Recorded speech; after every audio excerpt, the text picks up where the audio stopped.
The Alliance for Change on Friday raised concerns over significant delays in the U.S. $2 billion gas-to-energy project, calling for greater transparency and accountability from the government. Speaking at the party's weekly press conference, AFC Executive Member David Patterson and Dr. Vincent Adams criticized the project's management. This was following an announcement by Winston Brassington, head of the Gas-to-Energy Task Force, that the initiative is unlikely to meet its original completion timeline. There was no feasibility study. The only study you hear about, it was a no-brainer that came from the vice president. That is why we're in this dilemma. We went ahead, now we find out that the soil is bad. If you'd done a feasibility study and you'd looked at the, because that's what a feasibility study does. It looks at the engineering aspect of it, it looks at the environmental aspect of it, it looks at the emergency response aspect of it, it looked at the economics of it.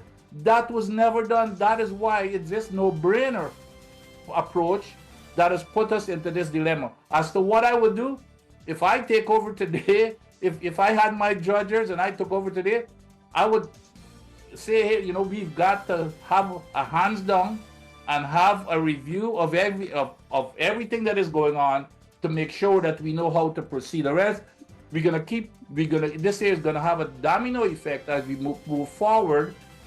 These things are just gonna escalate and it's gonna build upon problem is gonna compound and compound, which is exactly what's going on. We do not know when this project is really gonna end. It was supposed to have been ended or completed when last year or whenever. Now we're hoping that it will finish in at the end of this year. But no, I mean at the end of when was it? He said it. I think it's next year. So nobody knows. Absolutely nothing. So which is a clear indication, as we've all been saying, and if you listen to us, our press conferences, that when there's so claims that early, 95% of the time the client loses and the contractor wins. So added on to every single thing now, you note how there's a $50 million claim, plus there's one which is being arbitrated at the moment. The government started off by saying that it would cost $810 million completed in 2 years. Neither have been true. They've started off saying that we would get electricity at half the cost. No, they started off by saying that we get electricity at 8 to 10 cents, if you could remember when they started it. They jumped to 15 cents last year, and they're now saying a significant reduction of in electricity bill. They've stopped putting a number to it. And that's all signs that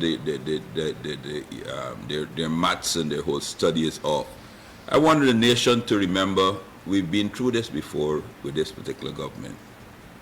In 2009, they came to the country with much fanfare. I was actually at the opening of the Skeldon Sugar Factory, and I was there when it was announced that this project here is a savior for the sugar industry. And it actually was the killer of the industry, because for years we've been there before. The one laptop per family announcement that it will raise our the internet connectivity, the science and maths grade, the matriculation, and we've seen the end results. This is a flagship project for Guyana and will see a reduction in electricity rates and boost the capacity of Guyana.